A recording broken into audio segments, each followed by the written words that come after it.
فرماتے ہیں جو آپ نے ترتیب بتائی نا کہ جنت اس کی نہریں، ٹھیک ہے، اور آخر میں اس کے اسی لائن میں فرماتے ہیں کہ اللہ تبارک و تعالیٰ کے دیدار کی جگہ ہے، اللہ تعالیٰ کے دیدار کی زیادتی کے ساتھ جلوہ گر کرے، یعنی آپ پر قیامت کے حالات منکشف ہوں۔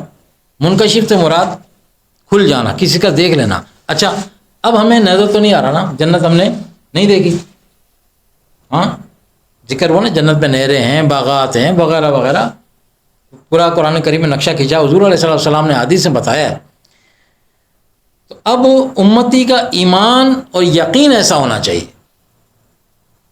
کہ میں نے جنت دیکھی نہیں ہے، جنت کے متعلق سنا ہے۔ کس سے سنا ہے؟ کس نے ہمیں بتایا کہ جنت میں یہ سارے معاملات ہیں؟ آقا علیہ السلام نے۔ وہ قرآن میں تو ہے، لیکن قرآن ہم تک پہنچا کس کے ذریعے؟ حضور علیہ السلام کے ذریعے۔ تو حضور علیہ السلام نے ہمیں بتایا وحی کے ذریعے، کہ زبان وحی سے فرمایا کہ جنت میں ایسے ایسے معاملات ہیں، ایسی ایسی پورا صحیح جگہ ہے، وغیرہ وغیرہ۔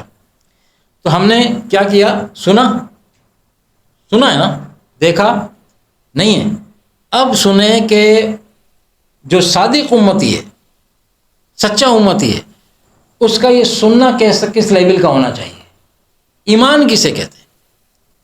ایمان اس چیز کا نام ہے کہ رسول اللہ صلی اللہ علیہ وسلم نے جو کچھ فرمایا حق و صحیح، یہ تو مان لیا نا، ایسے مانے کہ جو سنا ہے نا تو سنا نہیں بلکہ گویا کہ میں نے دیکھ لیا ہے، میرے نبی نے فرمایا نا، تو میرا ایمان سے آگے میرا یقین ہے اس معاملہ کہ گویا کہ میں نے دیکھا نہیں، پھر بھی میرا اس پہ یقین ایسے گویا میں آنکھوں سے دیکھ رہا ہوں۔ اسے کہتے ہیں ایمان، اسے کہتے ہیں۔